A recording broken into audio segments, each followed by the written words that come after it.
محمد وآل محمد صلی علی محمد محمد عجل فرجهم۔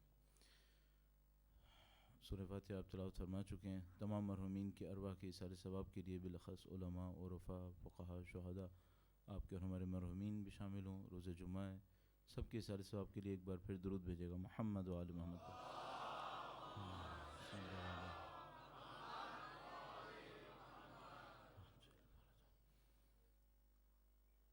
اعوذ باللہ من الشیطان الرجیم،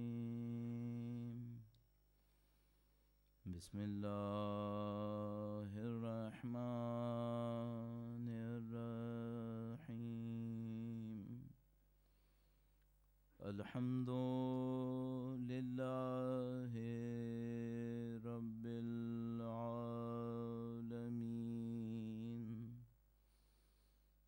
والصلاة والسلام على سید الانبیاء والمرسلین، حبیب الہ العالمین بالقاسم محمد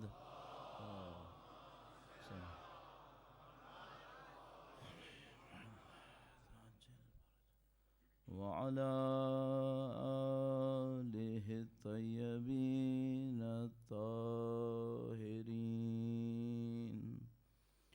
سیما بقیت اللہ فی الأراضین،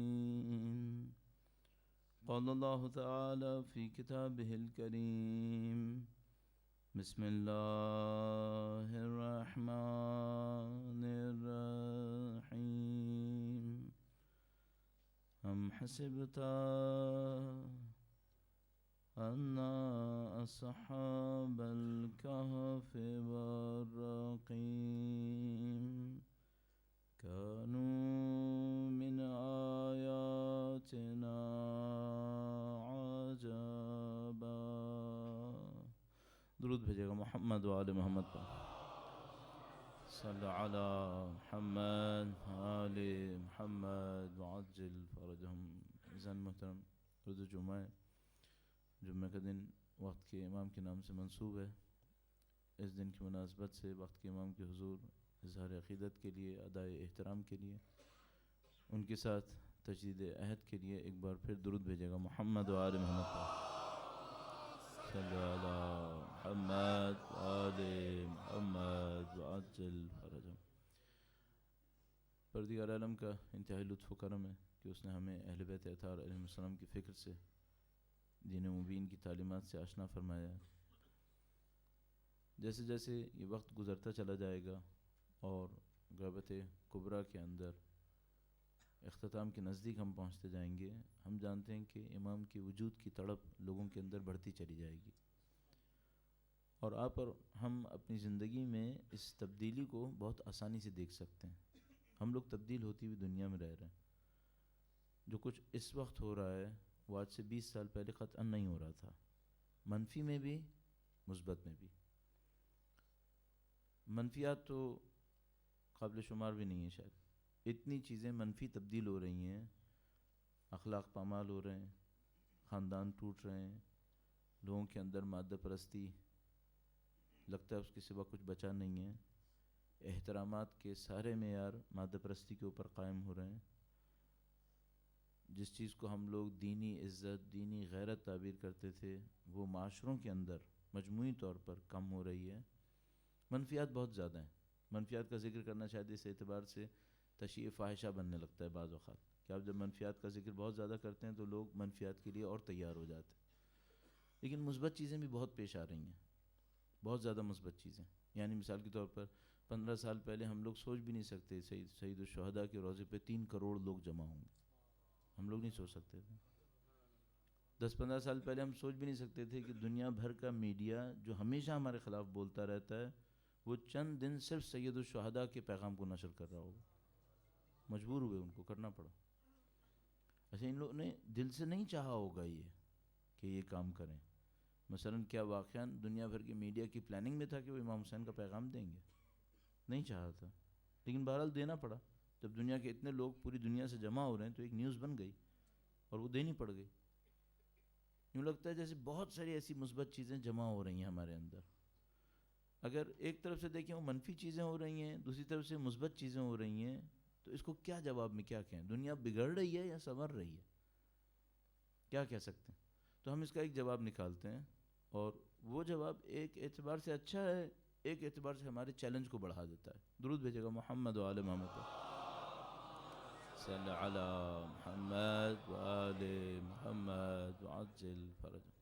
اس کا سادہ جواب یہ ہے کہ جو اچھے ہوں گے وہ اچھے ہوتے چلے جائیں گے، اور جو برے ہوں گے وہ برے ہوتے چلے جائیں گے. صحیح؟ اس کو ہم لوگ بہت سادہ سے کہہ سکتے ہیں پولرائزیشن. کیمپس تقسیم ہو رہے ہیں. جو اچھوں کے کیمپ میں جائیں گے وہ ان کو بہت اچھا ہونا پڑے گا، ورنہ وہ وہاں بیٹھنے کی طاقت نہیں رکھ پائیں گے. جو بروں کے کیمپ میں جائیں گے وہ اتنے برے ہو جائیں گے پھر وہ اچھوں کے ساتھ نہیں بیٹھیں گے. اب یہ عالم ہوگا. یعنی مثلا مجھے ایسے ہی یاد آتا ہے کہ میرے ایک دوست تھے پاکستان میں کسی کلب کی ممبرشپ کے لیے گئے، تو وہاں پہ ان کا کوئی جاننے والا مل گیا جو اس کلب کا پرانا ممبر تھا. اس نے ان کو بلایا، کہنے لگا یہاں پہ پیسے کیوں ضائع کر رہے ہو؟ تو انہوں نے کہا تم نے کیوں ضائع کیے تھے؟ تم بھی تو پہلے ہی ممبر ہو. کہنے لگا میرا معاملہ تو یہ کہ میں غلط صحیح سب کے ساتھ بیٹھتا ہوں، آپ صرف صحیح کے ساتھ بیٹھتے ہو، آپ کی یہاں جگہ نہیں ہے، یہاں آپ کی جگہ نہیں ہے. بات بالکل صحیح کہی اس نے. یہ زمانہ پولرائزیشن کا زمانہ ہے. یہاں قطب تقسیم ہوں گے. ایک حق کا راستہ ہوگا جس پہ چلنے والے کم ہوں گے لیکن وہ حق میں شدید ہوں گے. ایک باطل کا راستہ ہوگا جس پہ چلنے والے بہت زیادہ ہوں گے، وہ اپنے باطل میں شدید ہوں گے.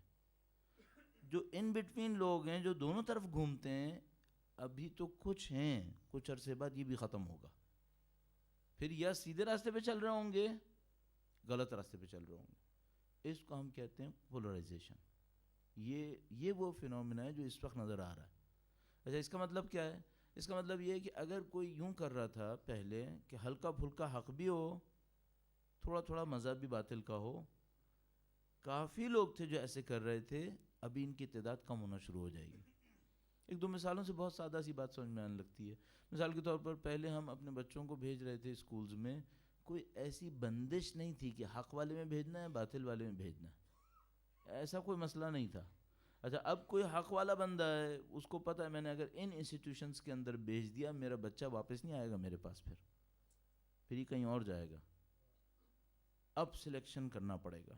پہلے اتنا مسئلہ نہیں تھا، اب کرنا پڑے گا. اب جگہ جگہ یہی ہونا شروع ہو جائے گا. مثلا ابھی کتنا ہوتا ہے ہمارے دوست احباب ہم سے آگے کہتے ہیں مولانا ایسی کمپنی میں کام کر سکتے ہیں جہاں ہر وقت ہر پارٹی کے اوپر ام الخبائث رکھی ہوتی ہے. ہم سے بھی کہتے ہیں شرکت کرو، نہیں شرکت کریں تو پرفارمنس خراب ہو جائے گی. آپ سلیکشن کریں گے یا نہیں کریں گے؟ پہلے تھا ان بٹوین گھوم سکتے تھے، کوئی مسئلہ نہیں تھا، اب نہیں ہو پائے گا. یہ مسئلہ چلتا چلا جائے گا. اس کے نتیجے میں کیا ہوگا؟ چیلنجز آئیں گے. اچھا جو ہلکا پھلکا حق پہ چلنے والا ہے وہ اس چیلنج کو ایکسیپٹ نہیں کرے گا. جب چیلنج کو ایکسیپٹ نہیں کرے گا تو اس کا مطلب ہے دین سے باہر آئے گا، وہاں سے باہر آئے گا وہ. اور جو مکمل حق پہ چلنے والا ہے وہ اس چیلنج کو قبول کرے گا قربانیوں کے ساتھ. 10 قربانیاں دے گا، اپنے آپ کو مطمئن کرے گا. لوگ اس کو بیوقوف بھی کہیں گے، پاگل بھی کہیں گے، ان سب کو برداشت کرے گا. یہ سب روایتوں میں لکھا ہوا ہے کہ آخری وقت کے اندر جو دین پہ چلنے والا ہے اسے لوگ احمق کہیں گے، اسے کہیں گے یہ بیوقوف انسان ہے، اس کو دنیا کی خبر نہیں ہے. اصلا تیسرا جملہ میں نے کہا، اس طرح کی باتیں کہیں گے، وہ ان کو ایک برداشت کرے گا. اب یہاں پہ خطرہ کیا ہے؟ یہاں خطرہ ایک اور ہے. وہ یہ ہے کہ مجھے یہ کیسے پتہ چلے میں بیچ والا ہوں، ادھر والا ہوں یا ادھر والا ہوں؟ کیونکہ بیچ والا اب تقریباً ختم ہونا شروع ہو جائے گا کچھ ہی عرصے کے. کافی ختم ہو چکے ہیں، کافی چھلنی میں جا چکے ہیں. ابھی کچھ چھلنی پھر چلے گی، اور یہ لفظ بھی روایت کا ہے، یہ لفظ بھی روایت کا ہے. تو غربلو چھلنی چلے گی، چھلنی ہوگی، بیچ والے چھٹتے چلے جائیں گے، یا حق یا باطل. اچھا یہ جو بیچ والی جگہ ہے اس کا کیسے پتہ چلتا ہے کہ میں بیچ میں ہوں یا رائٹ پہ ہوں لیفٹ پر ہوں؟ ایک دو معیار ہیں ہمارے پاس، ان سے ہمیں کچھ سمجھ میں آتا ہے. میں جلدی آپ کی خدمت میں عرض کرتا ہوں، بہت لمیٹڈ ٹائم ہے. 2:20 پہ ختم کرنا ہے، 2:20 پہ ختم کرنا ہے. 1:45 کے قریب تو شروع کیا ہے ہم نے. پہلے 10 منٹ ہمارے اور تھے، وہ آپ کے آنے کے چکر میں 10 منٹ اور کم ہو گئے. تو میں مینجمنٹ سے کہہ رہا تھا ہر چیز اپنی جگہ پہ ہونی چاہیے، پیغام کا وقت کم کر لو. یہ اس بات کی علامت ہے کہ فارمیشن امپورٹنٹ ہے، میسیج امپورٹنٹ نہیں ہے. فارمیشن امپورٹنٹ ہے، زوال کی علامت ہے. آپ کو بتا رہا ہوں یہ زوال کی علامت ہے، اس کو ذہن میں رکھیے گا. درود بھیجے محمد و آل محمد پر. صلی علی محمد و آل محمد وعجل فرج. مجھے کوئی ایشو نہیں، میں 15 منٹ میں بھی ختم کر سکتا ہوں. ہم لوگ کبھی کبھی جاتے ہیں کہیں پہ اسمبلی ہو رہی ہوتی ہے تو وہ لوگ کہتے ہیں مولانا 10 منٹ کا ٹائم ہے، تو ہم 10 منٹ میں بھی ختم کر لیتے ہیں. ہمیں کیا ایشو ہے؟ 35 منٹ پڑھیں 45 منٹ پڑھیں. صرف مسئلہ کیا ہے، آپ کے لیے امپورٹنٹ کیا ہے، کون سی چیز امپورٹنٹ ہے آپ کے لیے. فارمیشن امپورٹنٹ ہے، میسیج امپورٹنٹ ہے. ہمیں یوں لگنے لگا ہے، مجھے 17 سال ہو گئے اپنی تعلیم کے بعد یہاں پہ فارغ نہیں کہتا، تعلیم کے بعد کام کو کرتے ہوئے. اس 17 سال میں مجھے ایک بات ہمیشہ کھٹکتی رہتی ہے، وہ یہ کہ میسیج امپورٹنٹ ہے یا نہیں ہے. بہت ساری جگہوں کے اوپر میسیج کی امپورٹنس نہیں ہے. میں نہیں کہہ رہا آپ وہ جگہ جہاں پہ میسیج کی امپورٹنس نہیں ہے، یعنی بہت ساری جگہیں ایسی ہیں جہاں پر اگر آپ نے کوئی میسیج دیا ہارش، آپ پہ بین لگ جائے گا. کراچی میں 2 امام بارگاہ پہ مجھ پہ بین لگ چکا ہے اسی چکر میں کہ میں نے کہا یہ کام صحیح نہیں ہے، مت کرو. دوسری دفعہ کہا، تیسری دفعہ کہا، انہوں نے کہا اچھا چوتھی دفعہ سے بلانا ہی نہیں ہے، ختم ہو گیا معاملہ. کئی سال ہو گئے. ایک اور جگہ ایک اور چکر میں لگ گیا. اس کا مطلب کیا ہے؟ اس کا مطلب ہے آرگنائزرز کے لیے ان 2 جگہوں کے اوپر کم از کم میسیج امپورٹنٹ نہیں تھا. اپنا کام جو وہ کرے وہ امپورٹنٹ ہے. میں نہیں کہہ رہا یہاں پہ ایسا، کہہ رہا ہوں یہ خطرہ ہے جو ہم سب کے سامنے لگا ہوا ہے. اب میں 2-4 پوائنٹ آپ کی خدمت میں عرض کرتا ہوں جس سے پتہ چلے ہم بیچ میں کھڑے ہیں، ادھر کھڑے ہیں، ادھر کھڑے ہیں. درود بھیجے گا محمد و آل محمد پر. صلی علی محمد و آل محمد وعجل فرج.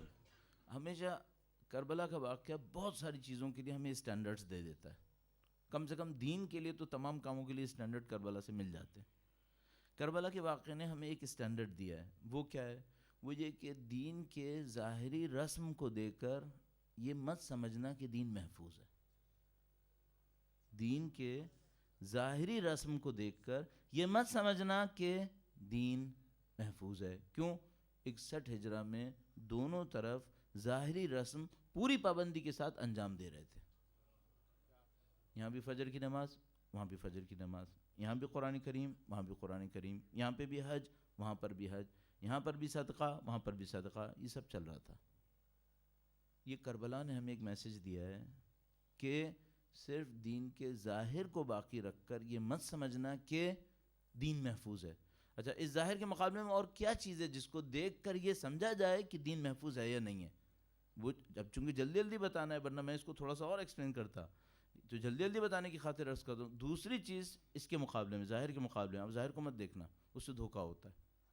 آپ فی الحال دنیا کی بڑی بڑی ایسی مسجدوں سے بڑی مسجد نہیں بنا پائیں گے جن میں عمارت ہے اور دین نہیں ہے. ہمیں پتہ ہے بہت ساری مسجدیں اس وقت دنیا کے اندر ایسی ہیں جو بہت مسجدیں ہیں، بڑی مسجدیں ہیں، یعنی آرٹ کے حساب سے، آرکیٹیکچر کے حساب سے ٹاپ آف دا لائن ہے. ہمیں سب کو پتہ ہے اس میں دین نہیں ہے. اس سے بڑی مسجد آپ بھی نہیں بنا پاؤ گے، یہ بھی ہمیں معلوم ہے. صحیح. اس کا مطلب ہے یہ ظواہر دھوکہ نہ دیں آپ کو. آرکیٹیکچر کیسا ہے اس کا، آرگنائزیشن کیسی ہے اس کی، رسم پوری ہو رہی ہے یا نہیں ہو رہی، یہ آپ کو دھوکہ نہ دے. کیوں؟ میں نے آپ کو بتایا اس سے کہیں بہتر جو ہم بنا پائیں گے اس وقت بنی ہوئی ہیں دنیا کے اندر. ہمیں معلوم ان میں دین نہیں ہے. کس چیز کو دیکھنا پڑے گا؟ جو سب سے امپورٹنٹ مجھے سمجھ میں آیا ہے، پھر مجھے ہر جگہ یاد دلانا پڑتا ہے اپنی حیثیت بنوانے کے لیے، میں 30 سال سے طالب علم ہوں. جس چیز کی سب سے زیادہ امپورٹنٹ ہے وہ دیکھنا ویلیوز کیا ہیں. ویلیوز کیا ہیں؟ اقدار جس کو ہم لوگ کہتے ہیں. رسپیکٹ کی بیس کیا ہے؟ اس سے پتہ چلتا ہے. اگر رسپیکٹ کی بیس صحیح ہے سوسائٹی میں، رسپیکٹ کی بیس، رسپیکٹ وہ خواہش ہے، احترام وہ خواہش ہے جو دنیا کے ہر انسان میں ہے. اگر کسی انسان کے اندر احترام کی خواہش مر جائے نا تو یہ دنیا کے گندے ترین پست ترین جرم کرتا ہے. احترام کی خواہش انسان کو بہت سارے جرائم سے روک لیتی ہے.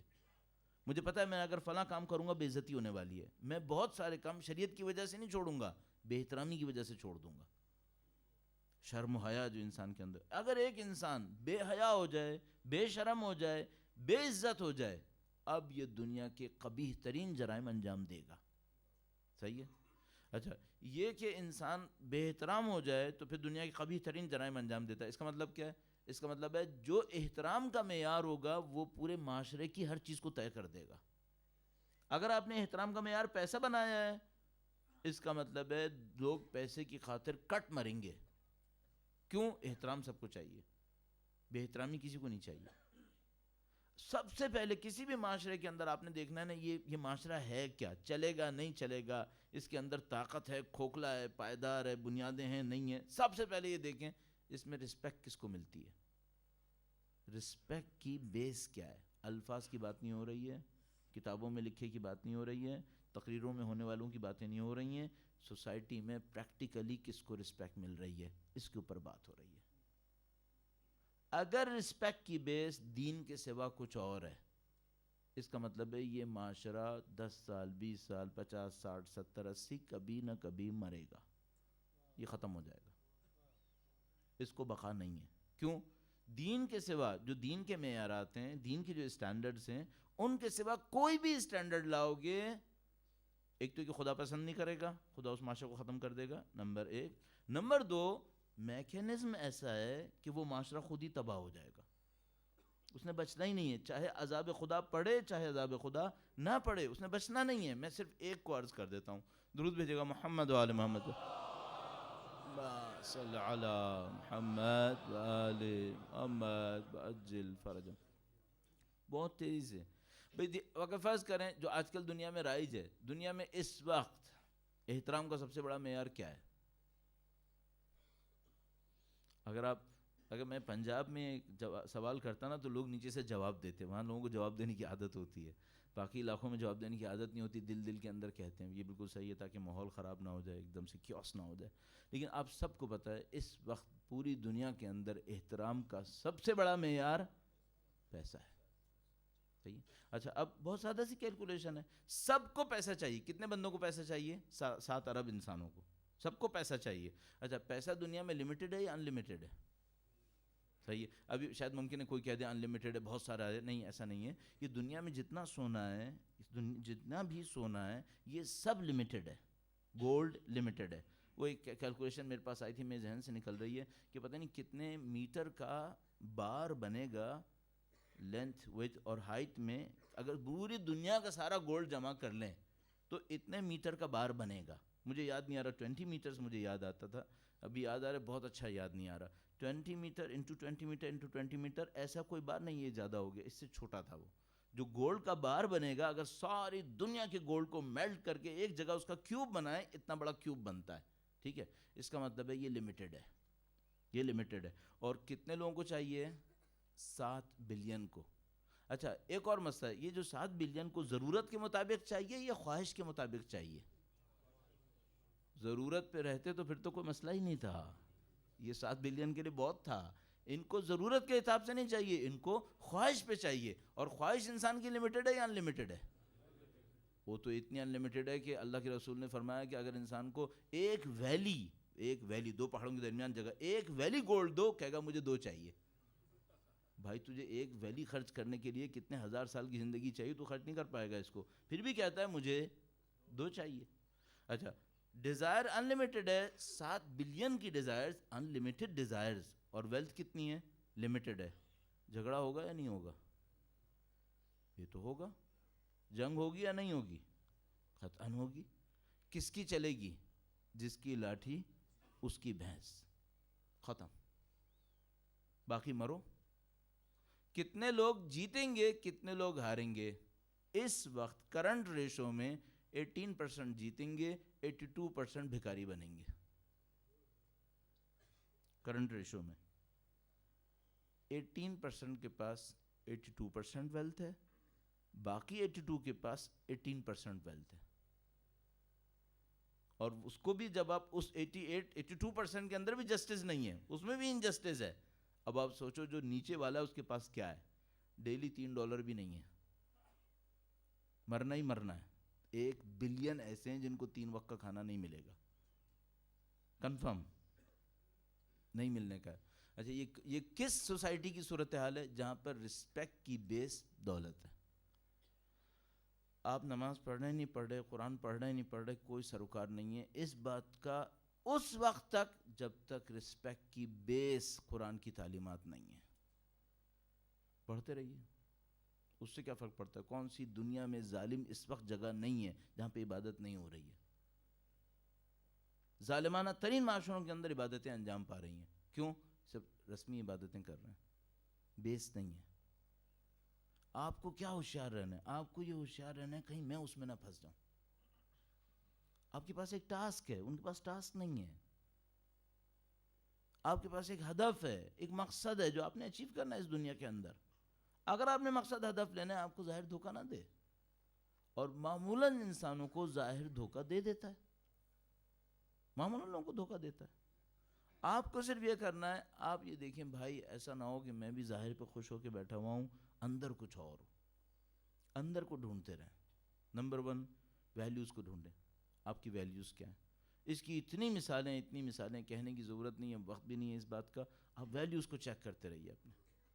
اگر آپ ویلیوز کو چیک کرتے رہے اور اپنے آپ کو غلط ویلیوز کے اوپر سزا دیتے رہے، اپنے اندر کریکشن لاتے رہے، آپ کا راستہ صحیح رہے گا انشاءاللہ تعالی. درود بھیجے گا محمد و آل محمد، صلی علی محمد و آل محمد وعجل فرج.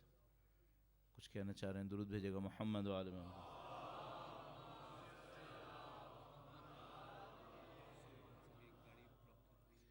وائٹ کیا گاڑی Dubai M67489 67489M، please block کر رہی ہے گاڑی، اس کو اٹھا لیجیے گا. درود بھیجے محمد و آل محمد، صلی علی محمد و آل محمد وعجل فرج. پہلا کام یہ کریں ویلیوز چیک کر لیں. دوسرا کام ویلیوز کے ساتھ ساتھ یہ دیکھنے کی کوشش کیجیے گا کہ دنیا کے کتنے کام ہیں جو آپ نے خوف خدا کی وجہ سے چھوڑے. آج کل دور ہم لوگ جب کسی بچے کو پڑھا رہے ہوتے ہیں تو 2 چیزیں پڑھا رہے ہوتے ہیں. ایک کیا کرنا ہے، دوسرا کیا نہیں کرنا ہے. جب بچے کی کاپی سامنے آتی ہے نا تو ہم لوگ سب سے پہلے مثال کے طور پر یہ دیکھتے ہیں اس نے کیا کیا کیا ہوا ہے. صحیح ہے، چلو جو کیا ہوا ہے وہ کیا ہوا ہے. پھر ایک اور مسئلہ آتا ہے کیا اس کو نہیں کرنا تھا اور وہ اس نے کر دیا ہے. مثال کے طور پر سارے کوشچن سب سالو ہوئے ہیں لیکن کاپی کے اندر کٹنگ بے انتہا ہے، گند بہت مچی ہوئی ہے. تو یہ نہیں کرنی تھی.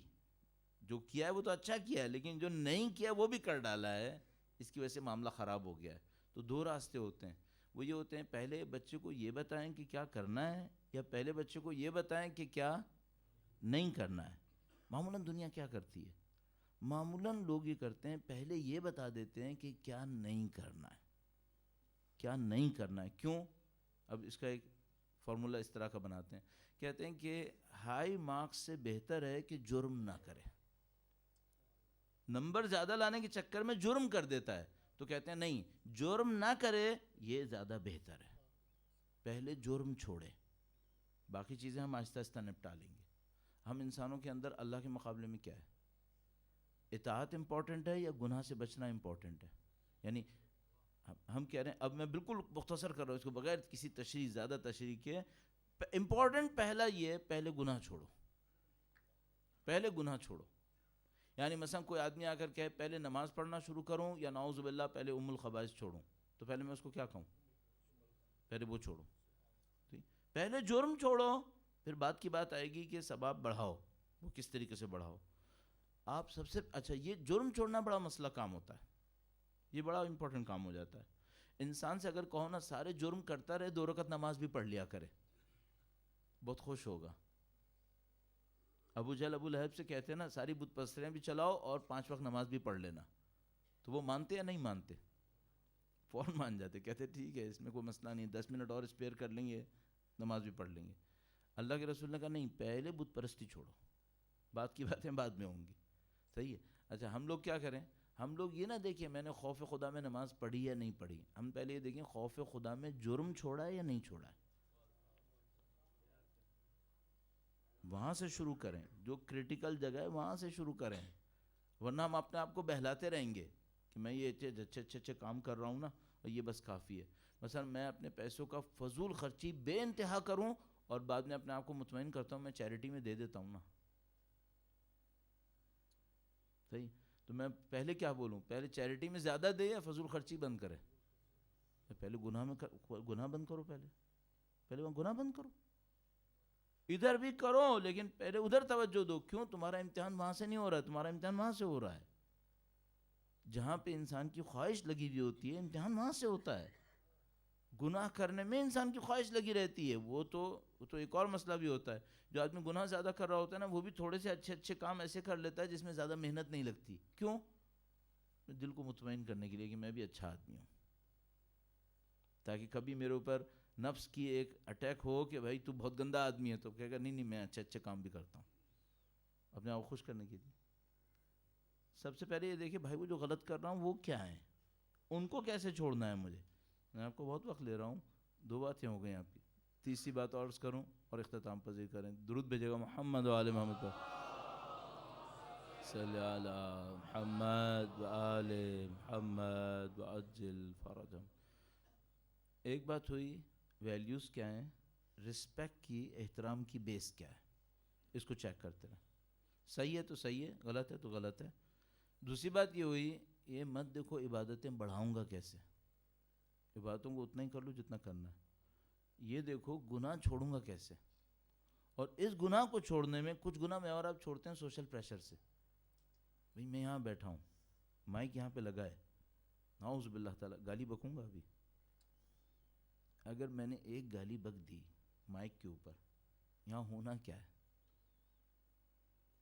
آپ نے کہنا ہے بھئی ہم تمہیں مولوی سمجھ رہے تھے.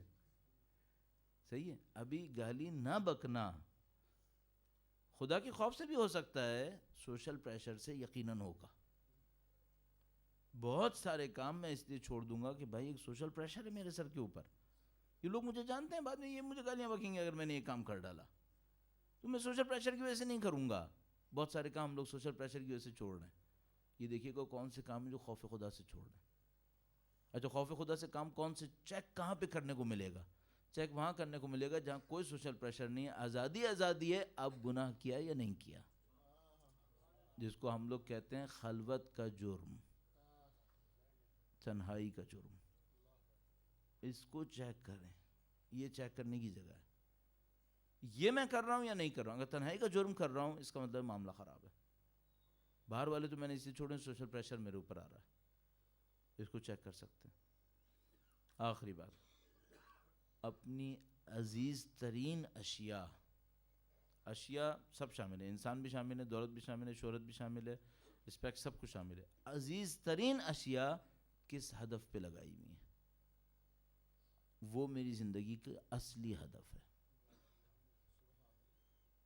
اپنی عزیز ترین چیزوں کو میں نے کس پہ لگایا ہے، جس چیز کو اچیو کرنے کے لیے میں نے اپنی عزیز ترین چیزوں کو لگایا ہے، اس کا مطلب ہے یہ میری زندگی کا ہدف ہے. باقی سب الفاظ میں، باقی سب لفظ ہے. اس کو چیک کیجئے گا. اس تیسرے پوائنٹ کو ہم کہیں گے قربانی. میرے لیے جو کچھ عزیز تھا، انتہائی عزیز، مثلا میرا وقت، میری زندگی، میری دولت، میرے بچے، میری رسپیکٹ، ان سب کو کیا اچیو کرنے کے لیے میں نے لگایا ہوا ہے. وہ جو چیز ہے وہ میری زندگی کا ہدف ہے. لفظ میں چاہے میں کچھ بھی بولتا رہوں، اصلی ہدف وہ ہے. پھر دیکھیے گا وہ جو ہدف ہے وہ قبر کے نیچے میرے کام آئے گا. یہ اصل ہے. ساری سخت باتیں آج ہی کے دن کے لیے ہو گئی، اور یہ سب اس لیے ہوئی کہ مجھے بار بار ایک بات سمجھ میں آتی ہے. اگر آپ مجھے یہاں لائے، بولنے کو کہا، اور میں نے وہ نہیں کہا جو آپ کے لیے ضروری تھا، میں مفت میں اپنی گردن کیوں پھنساؤں؟ بھائی میں آپ کو خوش کرنے کے لیے اپنی قیامت کے دن گردن کیوں پھنساؤں؟ مجھے وہ بول دینا چاہیے جو مجھے سمجھ میں آ رہا ہے کہ ان کے دین کے لیے ضروری ہے. صحیح ہے؟ تاکہ کل قیامت کے دن خدا مجھ سے پوچھے بھائی تمہارے سامنے 400-500 بندے بیٹھے تھے جو بہرحال کچھ بھی تھا مجبوری صحیح سننے کو بیٹھ گئے تھے, تم نے سنایا کیوں نہیں؟ موقع تو تم کو مل گیا تھا, تم نہیں سنائے تو اس کا مطلب یہ کہ تم نے اپنی کوئی خود غرضی دکھائی ہے. صحیح ہے؟ پکڑے گا قیامت کے دن مجھے, تو میں اپنی گردن مفتے میں کیوں پھنساؤں؟ مجھے کیا ملے گا اپنی گردن پھنسا کے؟ تو میرے سمجھ میں آتا ہے کہ جو مجھے بولنا ہے مجھے بول دینا چاہیے کہ یہ بات, اچھا یہ بات ٹف ہے, یہ تو بات صحیح ہے کہ ہاں ٹف ہے, جو سناٹا چھایا بھائی کس بات کی علامت ہے؟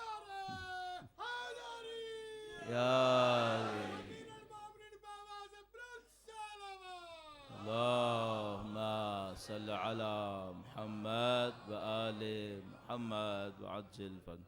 نعرہ تو لگا, بہت اچھا ہوا. یعنی میرے سناٹے کا مطلب ہوتا ہے ہم لوگوں کو چہرے پڑھنے کی عادت ہو گئی ہے. ہمیں میں ابھی ایک تیسری بات ایک اور اس میں کبھی کبھی سناتا ہوں, وہ یہ کہ ہمیں لاکھوں لوگوں کے چہرے دیکھنے مل چکے ہیں. صحیح ہے نا؟ مثلا اب 17 سال میں آپ نے کئی ملکوں میں اگر پڑھ لیا ہے تو لاکھوں لوگوں کے چہرے دیکھ لیے ہوں گے نا.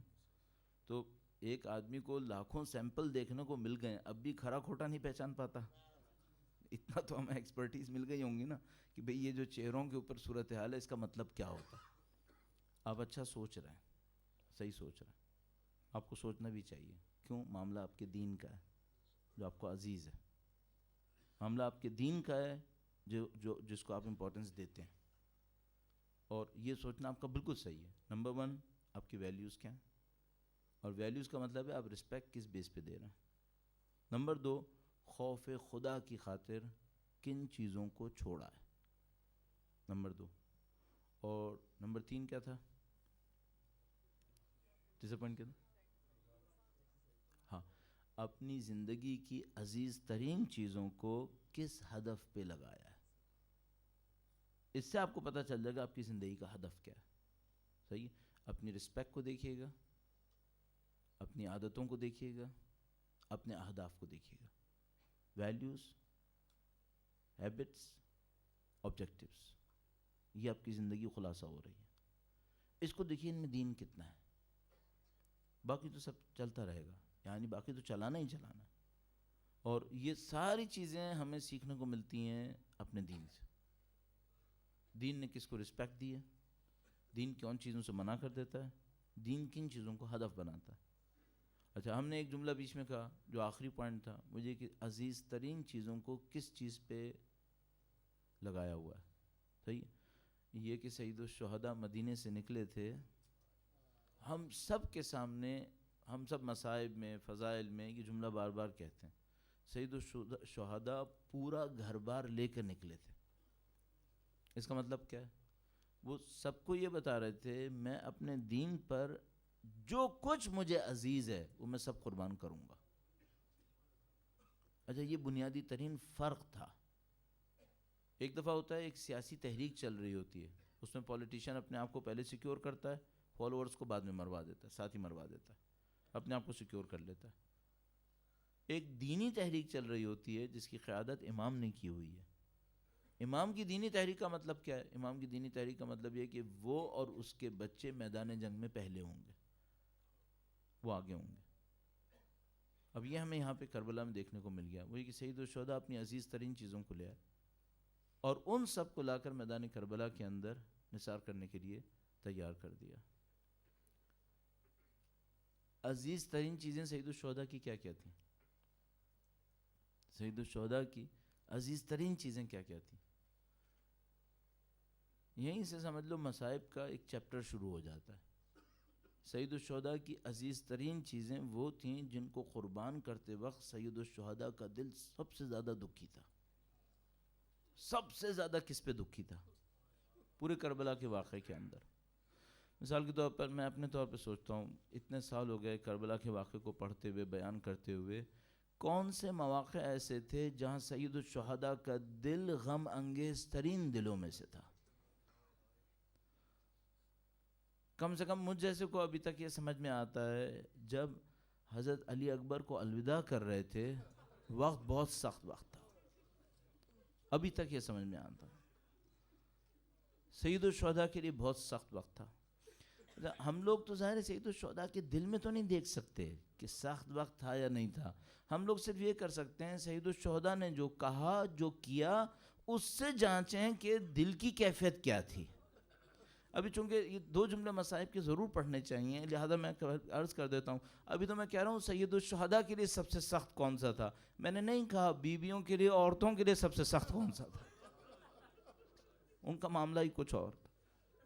ان کا سب سے سخت وقت بتانے کے لیے ایک ہی جملہ بہت کافی ہوتا ہے، 7 دفعہ پردہ اٹھا، 7 دفعہ پردہ پھرا.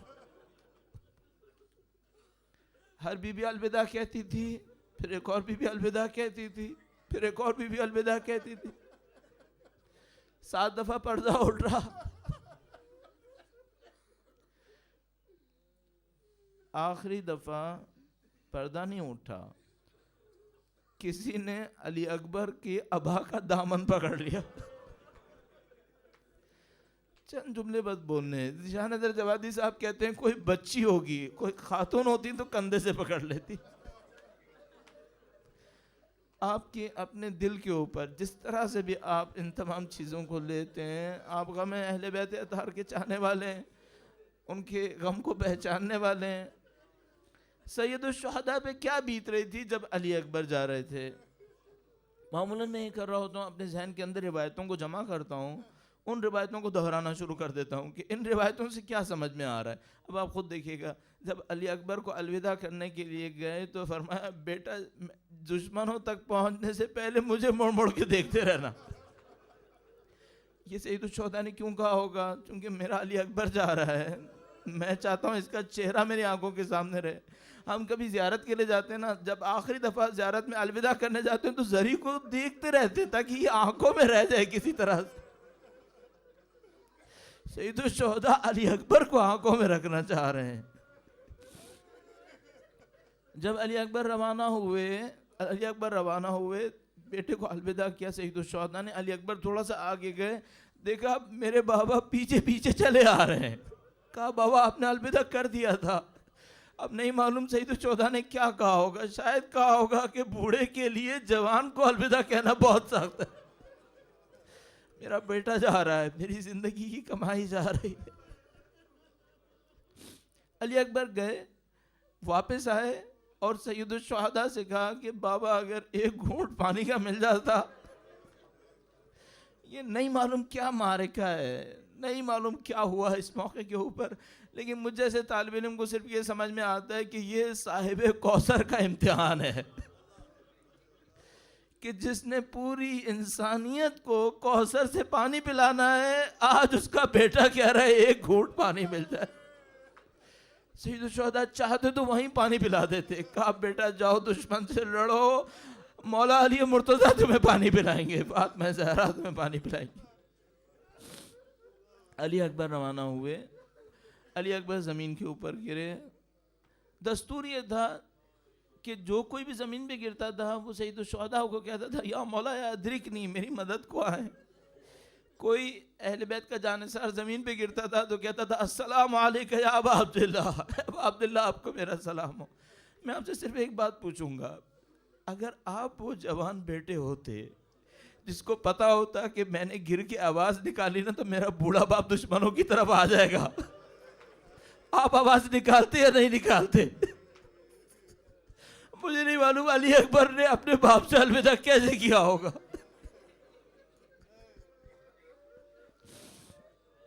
علی اکبر زمین پہ گرے. سید الشہداء علی اکبر کی طرف بڑھے. 2 روایتیں صرف عرض کرتا ہوں. ایک روایت کی سند تھوڑی سی کم ہے، علماء کے درمیان مشہور ہے. ہم لوگ کہتے ہیں اگر علماء کے درمیان کوئی روایت مشہور ہو تو روایت کی سند کمزور ہو تب بھی صحیح ہے. یہ روایت مشہور ہے.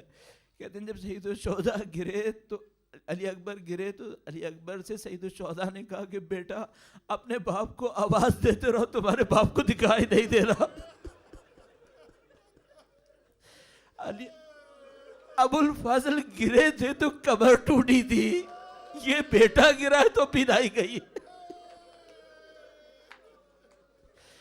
ایک اور روایت ہے، ایک اور روایت ہے، اس کا نہیں معلوم کیا ہے یہ روایت. اگر یہ روایت ہے تو لگتا ہے کہ ابھی قبر بھی ٹوٹ گئی تھی. فرمایا بیٹا آواز دو، مجھے دکھائی نہیں دیتا. پھر راوی کہتا ہے سید الشہداء بعض جگہ زمین پہ ہاتھ رکھ کے بھی چلے تھے. نہیں معلوم، اللہ جاتا ہے.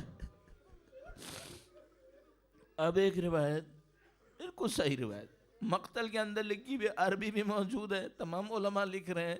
سید الشہداء علی اکبر کے جنازے کے اوپر پہنچے، علی اکبر کے سامنے ایک جملہ کہا، فرمایا وَعَلَى الدُّنْيَا بَعْدَكَ الْأَفَا، اکبر تیرے بعد دنیا میں کچھ نہیں ہے.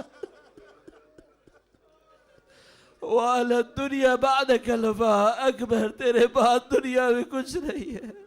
میں کہوں گا مولا آپ کے لیے اب دنیا میں کچھ نہیں ہے. کوئی بھی زینب سے پوچھے 18 سال کا بچہ پالے وہ دنیا سے جائے، اب اس زینب کے لیے دنیا میں کیا. لعنت اللہ علی القوم الظالمین وسيعلم الذين ظلموا أي منقلب ينقلبون.